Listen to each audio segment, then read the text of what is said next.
누가복음 19장 11절부터 14절까지의 말씀을 함께 읽도록 하겠습니다. 우리 한 절씩 교독하시고 마지막 절은 함께 읽겠습니다. 누가복음 19장 11절부터 14절까지의 말씀입니다. 제가 먼저 읽겠습니다.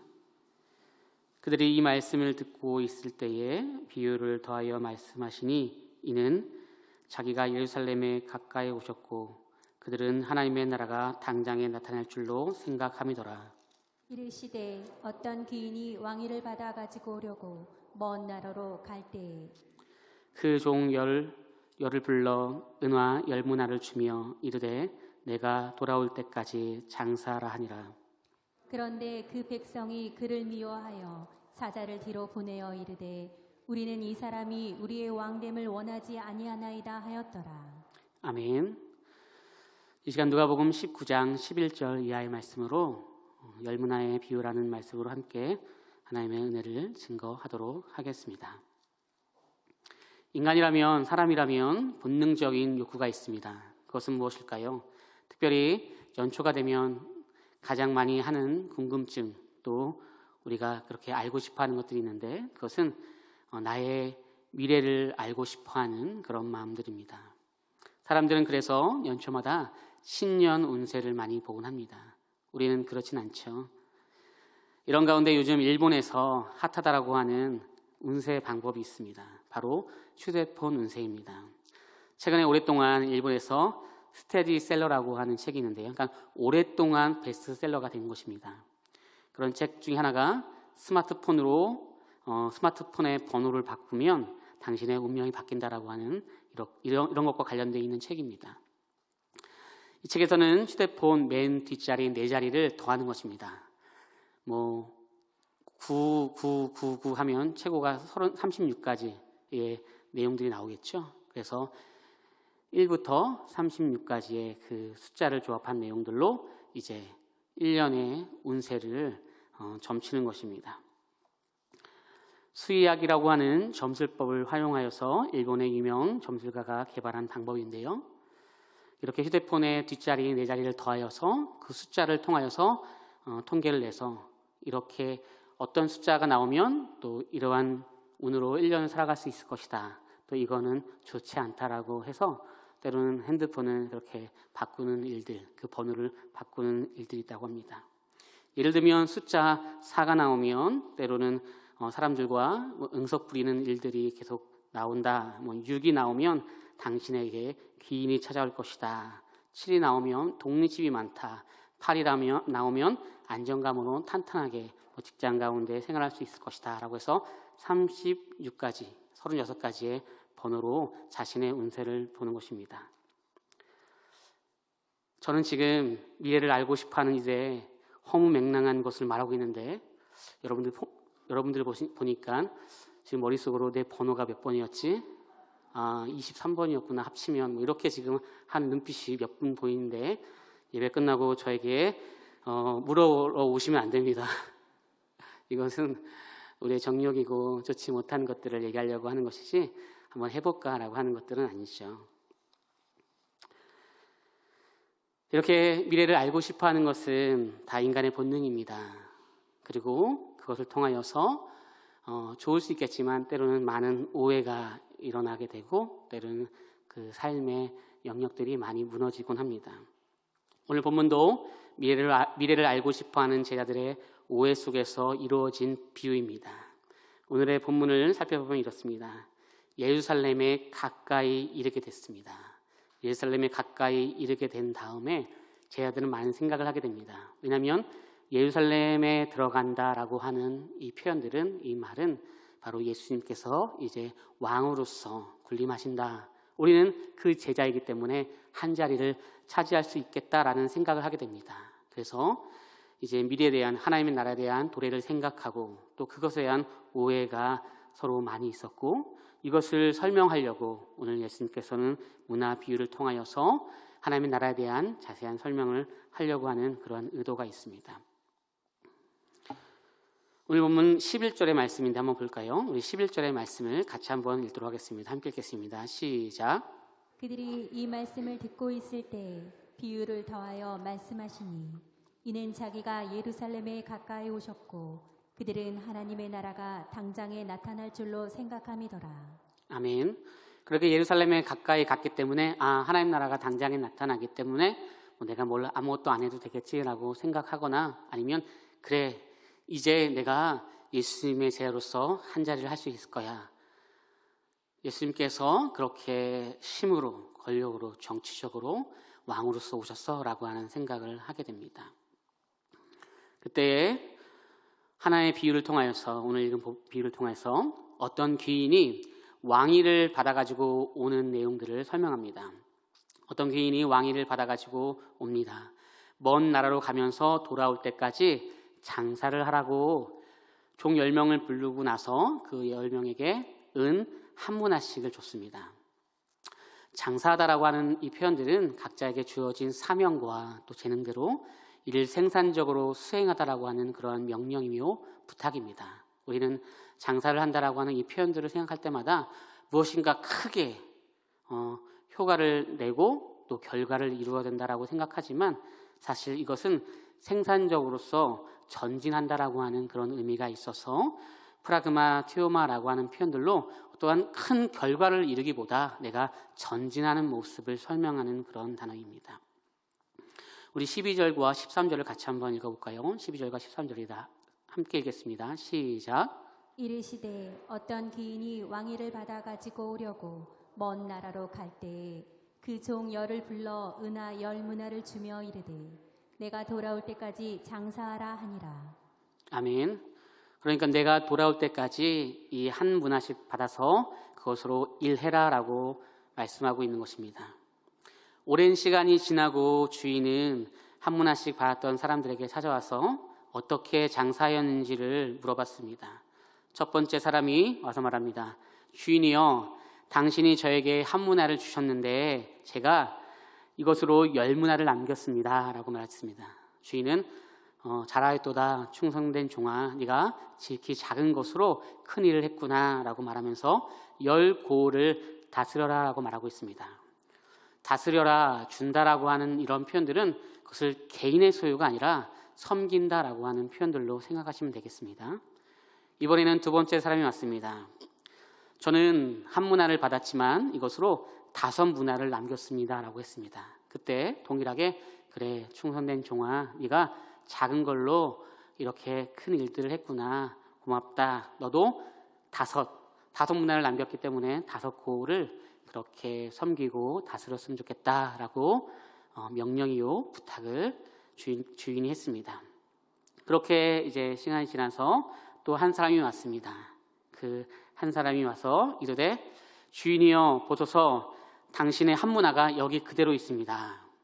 제가 당신을 무서워해서 이것을 수건으로 싸서 때로는 땅에 묻어서 잘 보관해 두었습니다. 그런 이유는 제가 당신이 무서운 사람인 걸 알기 때문에 혹여나 이것으로 장사했다가 잘 안 되면 어떡하겠습니까? 그래서 그대로 원금 그대로 가지고 왔습니다라고 하는 그런 표현입니다.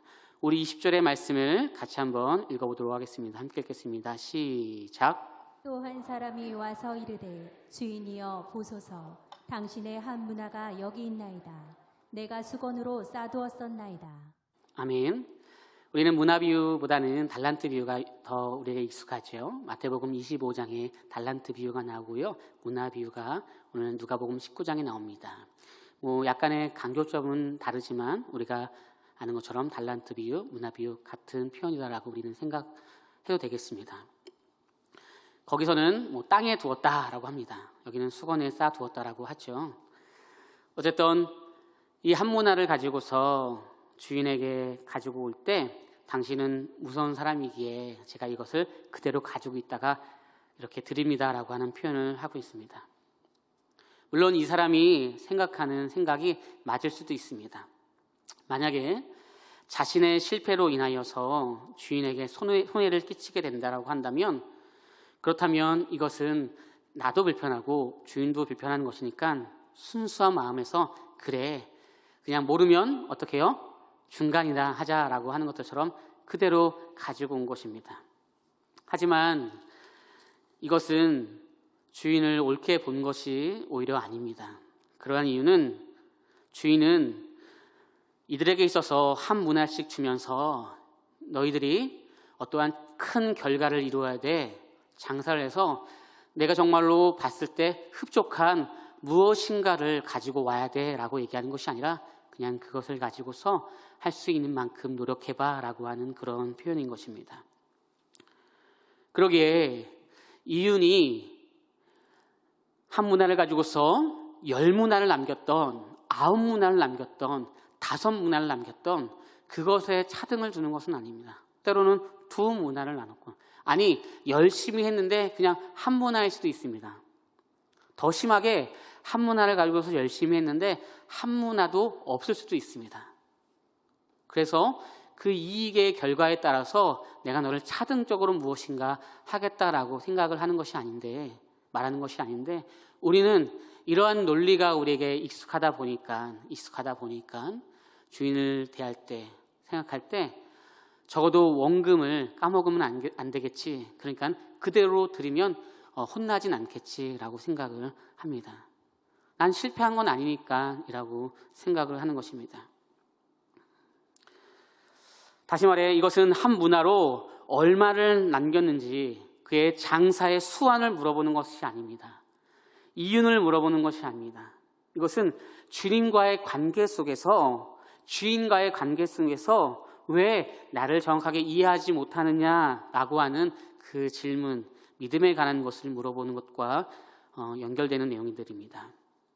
그런데 잠깐이었다면 내가 생각했던 시간에 잠깐이었다면 괜찮겠지만 내가 생각한 것보다 주인이 오랫동안 오지 않음으로 인하여서 이러한 문제들이 더욱더 커지는 것입니다. 정확하게 내가 몇 시간 후에 오겠다, 아니 며칠 후에 오겠다, 한 달 후에 오겠다라고 했다고 한다면 그가 살아가면서 방법을 제대로 했을 텐데 본인이 생각하는 것보다 많은 시간들이 지나면서 헷갈리고 어렵고 정말 주인이 맞는가? 그리고 내가 생각했던 그러한 주인, 오늘 본문을 본다면 때로는 예수님, 메시아가 맞는가라는 생각들을 가지게 되겠죠. 마태복음은 이것을 조금 더 정확하게 설명하는 것 같습니다. 마태복음 25장 19절의 말씀을 우리 같이 읽도록 하겠습니다. 25장 19절의 말씀입니다. 함께 읽겠습니다. 시작.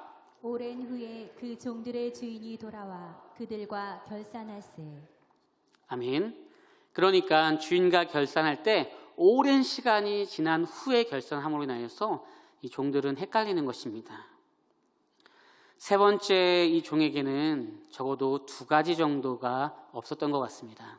하나는 주인이 오랜 기간 동안 오지 않았기 때문에 정말 오기는 하는 걸까라고 생각했을 수도 있습니다. 아니면 내가 한 문화로 가지고서 장사를 했는데 수익을 내지 못하면 주인의 꾸지람을 듣지는 않을까? 그렇다면 차라리 나는 소심한 사람인데 책망이라도 들으면 내가 어떻게 하겠는가? 그래, 칭찬을 못 받을지언정 내가 책망을 받으면 안 되겠지. 그러니까 중간 정도를 해야 되겠다라고 그렇게 빠른 판단을 했을 수도 있습니다. 혈액형이 뭔지 모르겠지만 어떠한 그런 성향이 있을 수도 있겠죠. 그러나 오늘 주인에 대한 오해와 또 믿음, 즉 바른 관계를 형성하지 못한 것에 대해서 주인은 오늘 본문에서 물어보는 것 같습니다.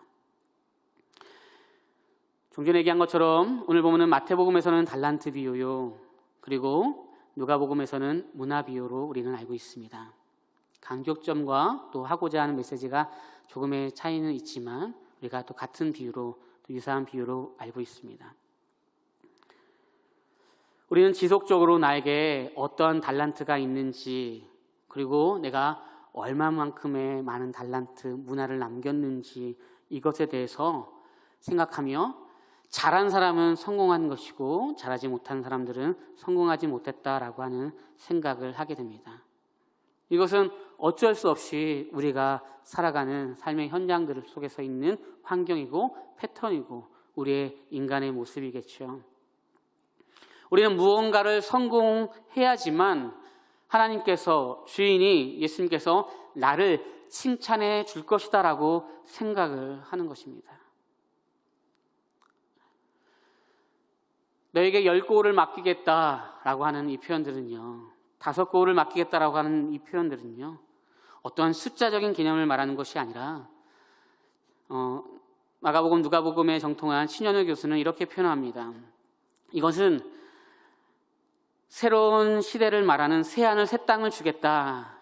그 나라를 차지하고 그 나라를 너가 알게 됐을 때 그렇게 섬기면서 나라를 내가 너희들에게 맡기겠다, 사명을 주겠다라고 하는 그런 표현들로 새로운 패러다임, 새하늘과 새 땅으로 들어가는 그러한 지금까지 구약의 사람들이 이해하지 못했던 예수 그리스도를 만나고 나서 새로운 변화, 시대를 경험하는 것을 설명한다라고 말하고 있습니다.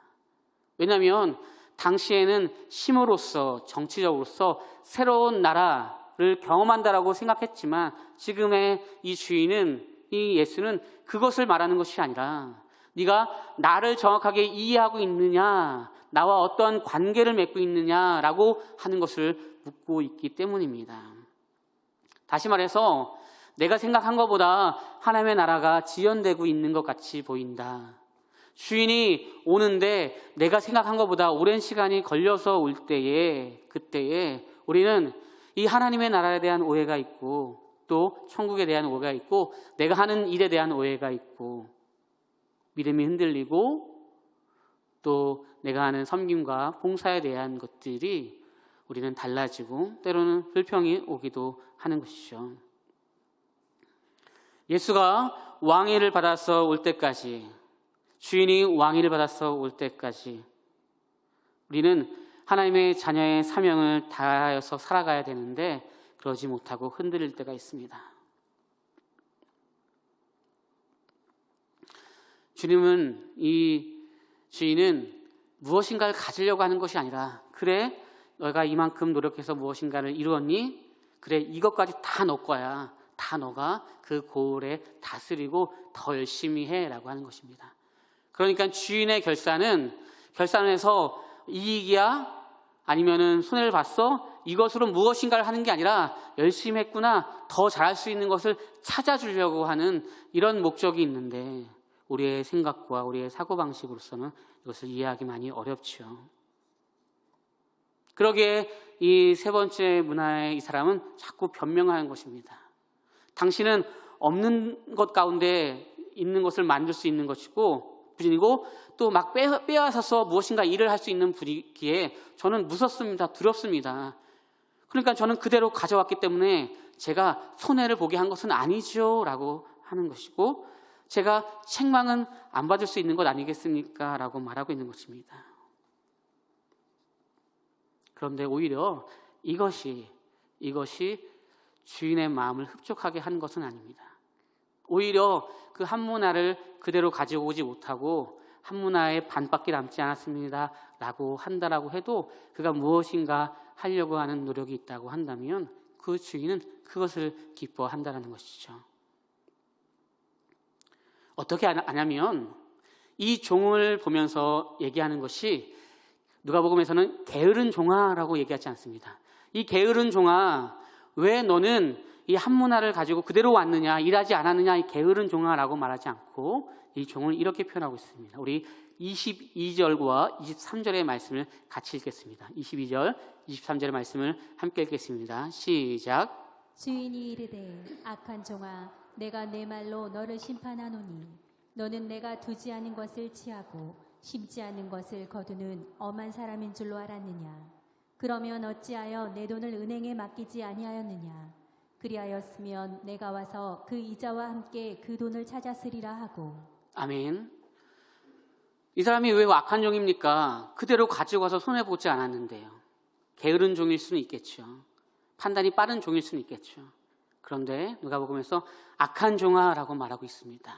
왜냐하면 너의 논리대라고 한다면 은행이라도 넣어서 조금의 이자라도 받아서 무엇인가 했을 텐데 그러한 노력이나 무엇인가를 하지 않았던 너의 모습을 보면서 나는 게으른 것을 넘어서 악한 종아라고 말하고 있다라는 것입니다.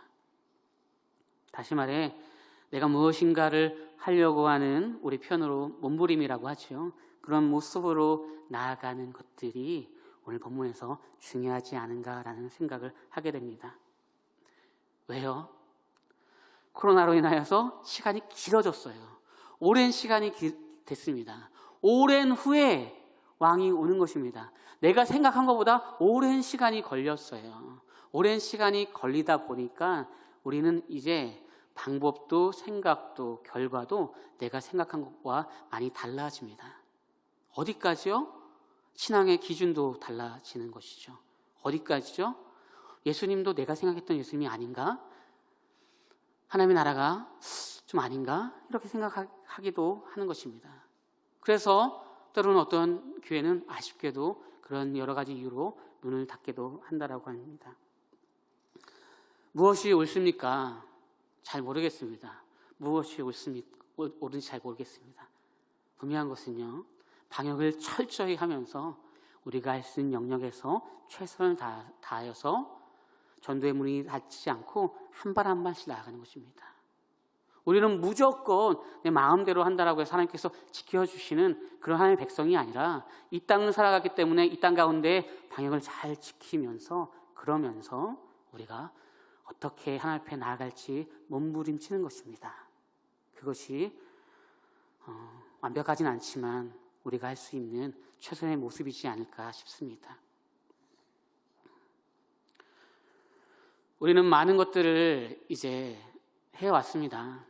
온라인 성경 필사, 또 그냥 필사, 신구약 성경 통도, 부활절 계란을 또 서로 나눠주고, 또 사경에 성찬 키트, 성찬의 롤케이크를 나눠주고, 지금은 경건 훈련 캘린더로 이렇게 하죠. 물론 12월 달에 미리 나눠줬으면 좋겠지만 또 하는 가운데 또 하나님께서 지혜를 주셔서 또 조금 늦은 것들은 있죠. 보면 알겠지만 짧은 시간에 또 그거를 만들어내면 또 그 시간에 우리가 또 밤을 새고 무엇인가 하지만 오늘 말씀을 보면서 그런 생각을 하는 것이죠. 그럼에도 불구하고 무엇인가를 해나간다는 것들. 대신방 기간이죠. 그럼에도 불구하고 방역을 지키면서 어떻게 해야 되는가 고민하는 것들이겠죠. 왜요? 정답은 정확하게 알 수 없지만 우리가 적어도 악한 종은 아니길 소망하면서 한 발 한 발씩 어떤 모습이 나아갈까라고 생각하면서 나아가는 것이죠. 많은 것들을 우리가 사실은 한 것입니다. 동기 이제 목사님들과 이렇게 얘기하다 보면 교회에서 그런 것도 해 라고 하면서 많은 것들을 하고 나아갔죠. 또 여러분들도 그 가운데 피곤하지만 또 하였다 보면 은혜가 있고 그런 모습으로 우리는 지금까지 1년 그 시간을 보내고 있습니다. 오늘 이 본문은 헤롯 아켈라오라 관련되어 있다라고 많은 학자들은 얘기합니다. 헤롯 아켈라오가 당시에 이제 분봉왕으로 자리 잡을 때 로마의 인준을 받았습니다. 그런데 더욱더 유대인들에게 그것을 보여주어야 되기 때문에 이제 로마까지 가서 황제의 인준을 받고 돌아오는 길인데, 그런데 유대인 사람들은 이 헤롯 아켈라오를 원하지 않습니다. 왜냐면요, 엄마는 사마리아 사람이요, 아빠는 에돔 사람으로 이방 나라 사람이 어떻게 우리 유대인을 통치하는 분봉왕이 될 수 있는가라고 하기 때문이죠. 그래서 이 왕이 나중에 왕됨을 원하지 않았기에 로마에서 돌아오면서 당시의 유대인들을 학살했던 당시의 사항들의 기록들에 있습니다. 이런 것을 보면서 아마도 이런 것을 설명하는 내용이지 않을까라고 하는 비유라고 학자들은 말합니다. 어찌됐든 오늘 그렇게 인간 왕됨을 원하지 않는 것처럼 오늘 주인, 우리가 이미 이 본문을 통해서 알 수 있는 예수님을 향하여서 나의 왕됨을 원하지 않았나라는 것을 오늘 비유를 통하여서 설명하고 있는 내용들입니다. 그럼 달란트와 문화는 어떤 차이가 있을까요? 마태복음에서 달란트는 이렇게 표현합니다. 우리 마태복음 25장 15절의 말씀인데요. 같이 한번 읽어보도록 하겠습니다. 시작. 각각 그 재능대로 한 사람에게는 금 5달란트를, 한 사람에게는 2달란트를, 한 사람에게는 1달란트를 주고 떠났더니. 아멘. 마태복음에서는 조금 재능의 차이가 있는 것 같습니다. 그 재능대로 금 5달란트, 2달란트, 1달란트 줬죠. 오늘 이 문화는 그 1달란트에 비하면 60분의 1입니다. 가격이. 더군다나 지금 마태복음에서는 금이고 여기는 은이기 때문에 또 차이가 있겠죠. 그러니까 표현한다고 한다면 작은 것을 너에게 주기 때문에 이미 너희들이 무엇인가를 크게 이룰 수 있는 것을 내가 기대하지 않아. 누가복음에서는 얘기하는 것 같습니다. 너희들이 무엇인가 큰 것을 이룰 수 있는 것이 존재하지 않아. 내가 그런 것을 주지 않았어. 왜? 누구에게는 금 5달란트, 2달란트, 1달란트를 줬지만 누가복음에서는 모두가 다 한 문화를 줬어. 그렇기 때문에 엄청난 차이의 사람으로서 너희들이 존재하는 게 아니야. 그냥 작은 것을 너희한테 줘서 이것을 가지고서 너희들이 무엇이든지 해봐라고 하는 것을 문화 비유를 통해서 얘기하는 것 같습니다. 다시 말해서 어떠한 성과를 물어보는 것이 아니라 능력의 차이, 재능의 차이를 물어보는 것이 아니라 매일의 삶 속에서 어떻게 하면 좋을지를 물어보는, 대화하는, 내가 그것을 너희들에게 말하고 있는 것을 알고 있느냐라고 하는 것 같습니다. 이러한 시간들 속에서 지금은 더욱더 분명해지죠. 큰 교회든 작은 교회든 동일하게 지금은 어렵습니다. 그러나 하나님의 말씀을 붙잡고 그냥 허공에 떠다닌 것 같은 그 말씀, 주인이 내가 언젠간 올 거야, 기다려, 언젠진 내가 그때와 시기는 몰라, 그냥 그 말씀을 붙잡고 나아가는데 시간이 길어지는 것입니다. 그럼에도 불구하고 어떤 이들은 그 시간 가운데 성실하게 주님 앞에 묻고 나아가는 이가 있다면, 어떤 이들은 내가 생각한 것과 다르네 라고 하면서 흔들리는 사람이 있다는 것이죠.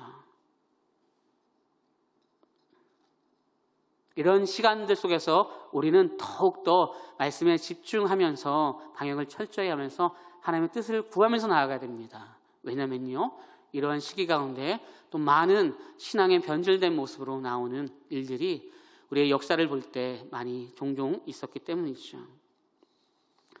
문화비유 다음에 바로 이어지는 것은 예루살렘에 입성하는 것이라고 했죠. 예루살렘에 입성한다라고 하는 이 표현 자체가 우리 주인이, 우리 예수님께서 이제 그 구약에서 예언했던 메시아로 오시기에 우리를 표현한다면 다 죽었어, 이제 다 끝났어 라고 하는 그러한 제자들의 마음이 있었던 것 같습니다.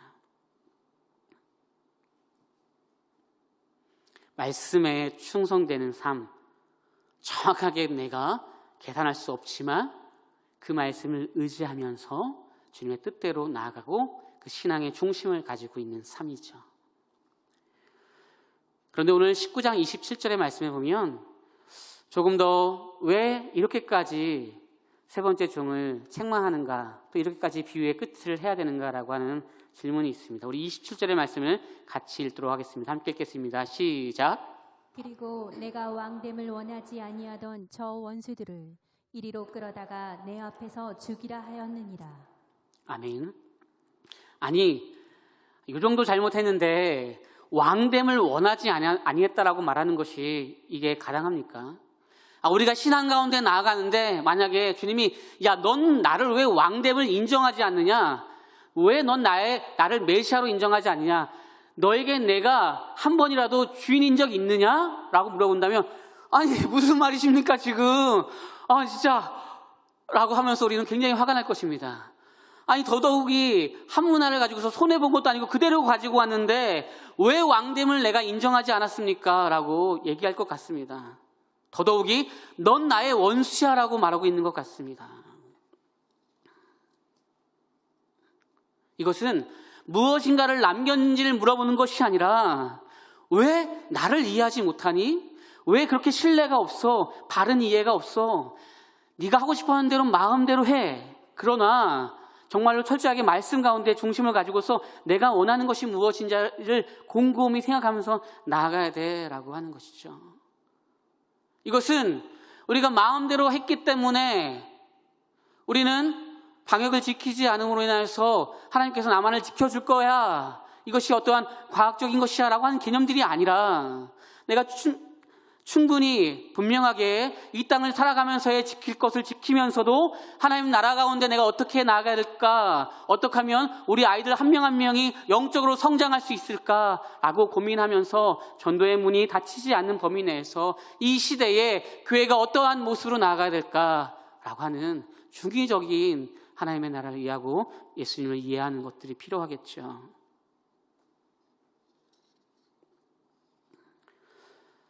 사람마다 하는 사역의 패턴들이 다 다르고 잘하는 것들이 다릅니다. 여러분들이 이미 아는 것처럼 제가 막 이렇게 온라인이나 막 이런 것들을 잘하지도 못해요.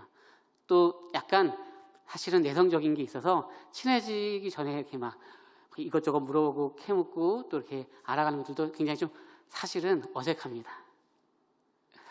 그래서 이제 뭐 전화 한 통을 하더라도 이제 예, 뭐 잘 지내시죠? 이렇게 하면서 이렇게 어색하게 할 때가 굉장히 있죠. 끊고 나서도 좀 더 이렇게 도전적이어야 되는데 라고 할 때가 있습니다. 대신방 기간입니다. 그런 생각을 해봅니다. 잘은 못해도 그럼 내가 무엇인가를 할 수 있을까? 그래, 일단 장례식장이든 결혼식장이든 아니면 성도가 지나가다가 CU 앞을 지나가든 어디를 지나가든 성교원에 아이를 맡기든 일단 보면은 어떻게든지 접촉해보자, 방역을 지키면서라는 생각했습니다. 지난주에 이렇게 교회 이제 사무실에 있는데 한 분이 헌금을 가지고 왔습니다. 그런데 좀 거리가 멀었습니다. 제가 한 10m 정도가 있어서 마스크를 쓰고 있으니까 누구인지를 잘 몰랐습니다. 그리고 작년에 대신방을 하지 않았기 때문에 그 안 한 교구였기 때문에 누군지 잘 모르고 있었는데 나중에 이제 헌금을 제가 받았더니 거기에 이름이 우리 교구구나 라는 생각이 들었습니다. 물론 제가 다른 교구한테 인사 안 한다는 건 아닙니다. 그래서 우리 교구나 해서 이제 바로 뛰어갔는데 조금 늦었습니다. 생각할 때 이분이 어디 갔을까? 지금 본당에서 기도하실까? 아니면 화장실 갔을까? 일단은 바깥에 갔다가 들어올 때 만나면 되니까 나가보자라고 해서 1층에 내려갔더니 그분이 벌써 이제 휴자 중학교를 넘어서 저쪽으로 이렇게 추어탕집으로 가고 있었습니다. 그래서 막 뛰어가서 이제 건널목을 지나서 이제 불렀습니다. 주사님 하면서 불렀습니다. 그랬더니 왜 이렇게 빨리 가세요? 걸음이 왜 이렇게 빠르세요? 헌금을 하러 이제 교회에 왔는데 또 버스를 환승을 해야 되기 때문에 환승하러 빨리 가는 겁니다 라고 하시는 것이었습니다. 그 헌금을 하러 버스를 타고 오고 헌금만 내고 이제 가시는 거죠. 그래가지고 또 목사님 왜 이렇게 뛰어오십니까? 아니 이제 아까 인사 못해서 죄송하다고. 근데 잘 지내시냐고. 그래서 뭐 이제 얘기하면서 어떻게 지내냐더니 목사님 사실 다음 주에 제가 이사 가요라고 하더라고요. 그러냐고. 그래서 이제 이사 가는 거를 알았고 꼭 이사 가시게 되면 같이 또 기도하고 하는 시간이 되었으면 좋겠습니다라고 했습니다. 옳은 것들이 없이 하나님 앞에 무엇인가를 하는 것들, 그 노력만 있는 것이고 이 사람은 이걸 잘하고 저 사람은 저걸 잘하고 또 이 사람은 이것에 능통하고 어떤 사람은 또 저거에 능통하겠죠. 때로는 무엇인가 하다가 또 실수할 수 있고 말실수할 수 있고 안 될 수도 있죠.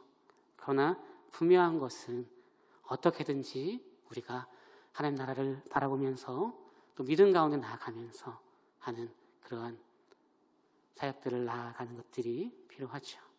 옛날에는 대신방 기간이면 11시, 12시까지 신방하는 것이 익숙하지만 지금은 사실 조심스럽고 어렵죠.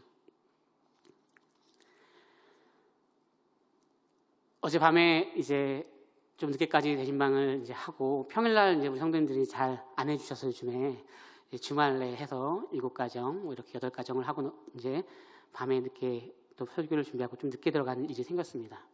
저희 집이 요즘에 바깥에서 운동을 잘 안 하니까 탭볼이라고 하는 이렇게 운동을 하는데요. 아시는지 모르겠어요. 탭볼이라고 해서 공을 이렇게 달아놓고서 치는 것입니다. 제가 우리 아이들한테 10개를 치면 얼마를 주겠다라고 했습니다. 일주일 안에. 그리고 하루가 지나고 이틀이 지났는데 어느 정도 조금 늘었습니다. 제가 어저께 밤에 늦게 들어갔는데 기다렸다가 그거를 보여주는 곳입니다. 근데 제가 생각했던 그 기준대로 못 치죠. 그러니까 자꾸 얘기하는 것입니다. 10개를 치면 5,000원 준다고 했는데 9개 치면 4,000원, 8개 치면은 3,000원, 7개 치면 뭐 2,000원 저렇게 나가는 겁니다. 일단 일단 열심히 해라고 했죠. 그러면 제가 질문해 보겠습니다. 제가 돈을 안 주려고 할까요? 주려고 할까요? 출력이 늘어요. 언젠간 줄 거예요. 근데 그 아이의 관심은 내가 어차피 보니까 10개를 못 쳐. 그러니까 세상 말로 쇼부를 쳐서 아빠 내가 3,000원 주면 내가 6개는 칠 수 있어. 계속 했는데 또 안 치니까 4개를 칠 테니까 뭐 1,500원 줘. 계속 일단 하라니까. 일단 해. 이미 돈은 준비되어 있습니다. 예, 건강해지고 운동하고 그러겠죠. 근데 그 친구의 관심은 일단 거래를 한번 해보자. 얼마로 몇 개 계속 내려가서 그럼 4개 칠 때니까 그래도 1,500원 줘야 되는 것이 합당한 거 아닙니까? 논리상 이렇게 막 해서 자고 싶은데 막 그러는 거예요. 막 이미 준비되어 있죠. 무엇인가를 하려고 노력하고 우리가 이렇게 나아갈 때 하나님께서 기뻐하시고요. 대신방의 기간 가운데 방역을 잘 지키면서 또 하나님의 은혜 가운데 우리가 무엇인가를 하는 것들이 힘들고 어려움이 있지만 이 시간을 믿음으로 나아가서 의정부에 열방교회가 있구나. 의정부 열방교회가 있어. 그 교구가 있구나. 목장이 있구나. 그 부서가 있구나. 그 기관이 있구나. 그 단체가 있구나. 라고 하는 놀라운 은혜가 있길 소망합니다. 말씀을 마무리하겠습니다. 깨어있는 종은 어떠한 종일까요? 기도를 많이 하는 종일 수 있고요. 또 무엇인가를 잘하는 종일 수 있습니다. 그런데 누가복음 12장 37절에는 깨어있는 종을 이렇게 표현하고 있습니다. 깨어있는 종은 이러한 복을 받습니다. 누가복음 12장 37절을 읽고 말씀을 마치겠습니다. 함께 읽겠습니다. 시작. 주인이 와서 깨어있는 것을 보면 그 종들은 복이 있으리로다. 내가 진실로 너희에게 이르노니 주인이 띠를 띠고 그 종들을 자리에 앉히고 나와 수종들리라. 아멘. 주인이 와서 결산을 해서 혼내려고 하는 것이 아니라 주인의 목적은 이것입니다. 네가 깨어있구나. 네가 열심히 최선을 다했구나. 이리 와서 앉아봐. 내가 이제 너를 수종들게 하는 것이죠.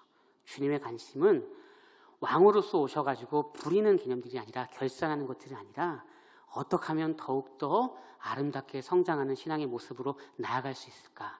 그런 교회가 될까? 그런 부서가 될까? 그런 교구가 될까? 목장이 될까? 개인이 될까? 가정이 될까? 이것에만 관심이 있어서 주인이 띠를 띠고 와서 그 종들을 앉혀놓고 네가 왕의 자리에 앉아, 네가 주인의 자리에 앉아, 내가 오늘 수중들 거라고 말씀하십니다.